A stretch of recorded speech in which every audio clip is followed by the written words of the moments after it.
Hi there, I'm Angela Brown, and this is Ask a House Cleaner. This is a show where you get to ask a house cleaning question, and I get to help you find an answer. Now, today's question comes from a house cleaner who has been asked to bid a job to clean out the customer's cupboards, and she wants to know how long is the job going to take me and how much should I charge? All right, that's an excellent question, and the answer is we don't know. There are a whole bunch of variables that we don't know about the inside of the customer's cupboards. Now, don't assume that because the customer has an organized and tidy kitchen, that their cupboards are also organized and tidy. There are people that open the cupboards and they just chuff stuff inside, and then they close the cupboards and it's out of sight, out of mind.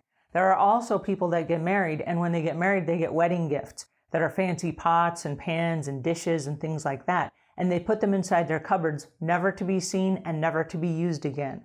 So there are all kinds of interesting things that you're going to find inside a customer's cupboards. Now, the very first thing that we want to do is we want to ask the customer, can I bid the job separately? You just don't want to pick a random number off the top of your head because you have no idea what the job involves. Make sure that you spend some time with the customer and that you go through every single cupboard. And you want to ask the customer these questions. Number one, why are you organizing your cupboards now? It's really important to understand that because if they're trying to find organization, they may need some systems in place. So now you're going into professional organizer mode, and this is not just about cleaning things out. The second thing that you want to ask the customer is, what is your deadline, or how soon do you need this project done?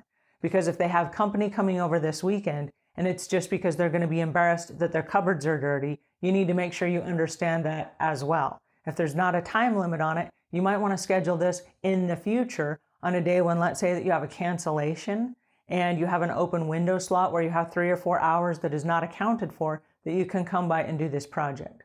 All right, so then the next question that you want to ask is, as you go through every single cupboard, what do you use this cupboard for?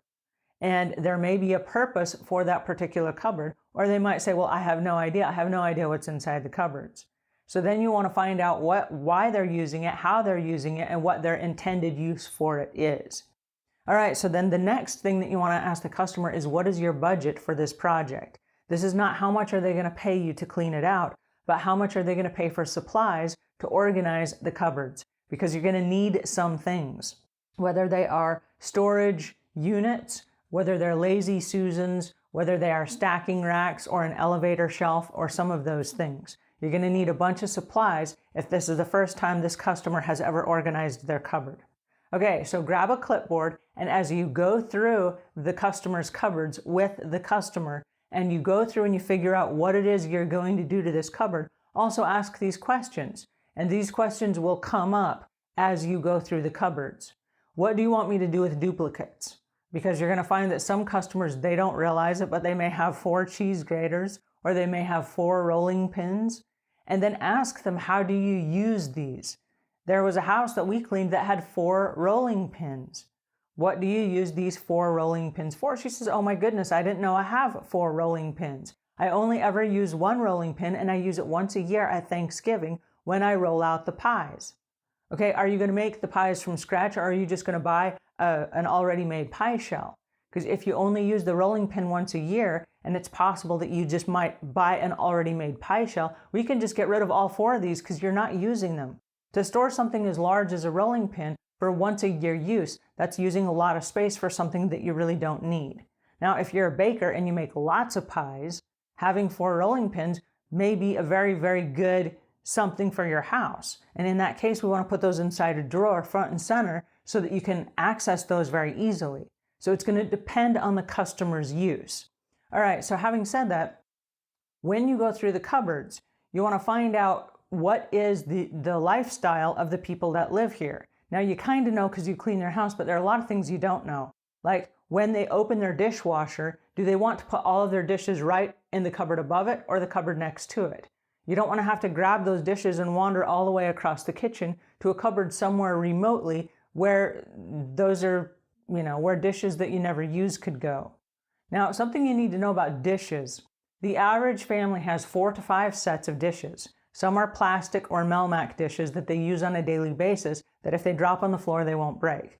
Lots of people have a set of glass dishes that are saved for special occasions and when family and friends come over. Then they have a set of fine china that they use at like Thanksgiving or Christmas. And then there are sets of dishes that either someone gave them when they got married or they inherited them from mom or grandma or someone else, and they have 5 or 6 sets of dishes. Okay, most people do not use, and really do not want 5 or 6 sets of dishes. So now is a good time to have a conversation with this family and say, how many sets of dishes do you have? How many do you want to keep, and how many will you use? And then find out, is the customer giving you permission to eliminate the duplicates? Because if the answer is yes, then you want to get rid of those duplicates. Another question you want to ask them as you go through the cupboards are, if I see expired things, expired cans, expired spices, do you want me to go ahead and set those aside so that you can pick and choose which ones of those you want to keep? Because the truth is, some of the stuff may still be good. It might still be that they could use it or that they still want to use it. So I wouldn't randomly toss things out just because they've expired, but I would ask the customer what they expect you to do with that information. All right, then when you have gone through all these things and you have determined what is going to be necessary, don't give a bid on the spot. Go home and figure out how many supplies are you going to need. And the supplies you're going to need are things like the Lazy Susans. Now, for every corner that you have with a cupboard in it, if you put stuff in the back of that corner, you're not going to be able to ever find it again. And it's not economical to store stuff at the back of cupboards or down low cupboards that have corner cupboards, because you can't find anything that's back there. So whatever gets hidden in the very back is never seen or never used again. So you want to get Lazy Susans for those corners. A Lazy Susan is a plate on a little spinner. And so you put stuff on that plate, and then you open the cupboard and you just spin the plate, and whatever is at the back comes to the front. It's really, really awesome for corner cupboards. So I would recommend that if the customer doesn't already have them, invest in some Lazy Susans. And they're very inexpensive. You can buy them on Amazon. I'll put links to them in the show notes so you can see which ones are the most popular and which ones are really great for this kind of a project. All right, there are also elevator shelves. What is an elevator shelf? An elevator shelf is, let's say that you have a whole shelf full of saucers or little teacups. They don't take up the whole entire shelf space. They just take up the bottom of the shelf space. Okay, an elevator shelf is a little shelf that goes right inside there on top of the shelf so that you have twice the space. So if space is an issue, an elevator shelf might be something that the customer would want to consider. And you want to do this for little tiny dishes, for little bullets, for little tiny items where you can stack 2 and 3 of those inside a regular shelf. Okay, so what else do you need? You want to make sure that the drawers are organized. Lots of people have pull-out drawers that they put silverware in. And so many people will have a silverware holder where you put the knives in one section, the spoons, the forks, all that kind of stuff. Well, another thing is there are drawers that have nothing in them. And these are drawers that you would want to put small items in, whether they are little lids, whether they are little containers. They might be things that are used in the kitchen like straws or even plastic bags like sandwich bags. The dollar store has an amazing array of little tiny drawer separators that you can fill your kitchen drawers with so that there are all different kinds of options for your stuff. Now, once you organize all of the drawers that are in the kitchen, that's going to free up a whole lot of space, and it's going to remove a lot of the junk and clutter from the top of the kitchen cupboards because now they have a space inside the drawers. All right, when you're doing this project, you also want to ask the customer about their pantry, because there will be some items that you'll be removing from the cupboards and storing inside the pantry. These are going to be items like, I don't know, maybe a blender or a waffle maker or a sandwich maker, a panini maker, a little roaster, a toaster oven. There are lots of things that people keep inside their cupboards that they use occasionally, but not a lot. Now, in my particular house, I have a Vitamix blender, and the Vitamix blender I use every single day, but I do store it in a cupboard underneath my counter. But it is front and center because I use it every single day. So I open it up, I've got one of those cupboards that pull out, there's my machine, and right behind it is my Vitamix blender itself. And so I like to keep it off the cupboard. I don't want it to be stored on the cupboard at all times, but I do want it front and center. So when you walk through with the customer, you're going to find out what is it that you use all the time. And you're going to want to create spaces where those are front and center so that they're easy to access. So it sounds like a whole lot of work, and it kind of is, But once the customer has organized kitchen cupboards, they are going to love their kitchen.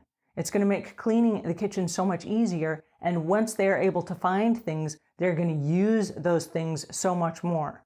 So find out from the customer what they want to get rid of, what they want organized, and how much their budget is for supplies that will help organize those kitchen cupboards. All right, so now that you've decided what the customer needs for their kitchen cupboards, now you have to come up with a price. How much are you going to charge the customer in order to do this?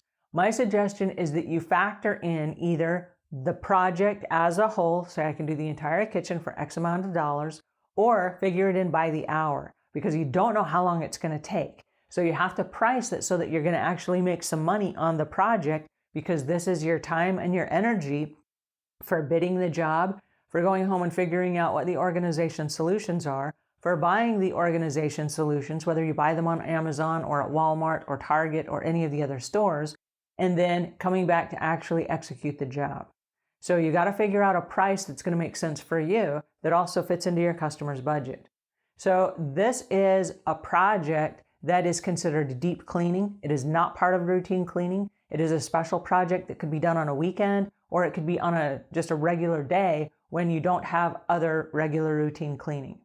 So I hope that helps a little bit. That should give you some insights on what is involved in the job, and, figure out a way to help price it so that it's fair to you and the customer. Alrighty, and until we meet again, leave the world a cleaner place than when you found it.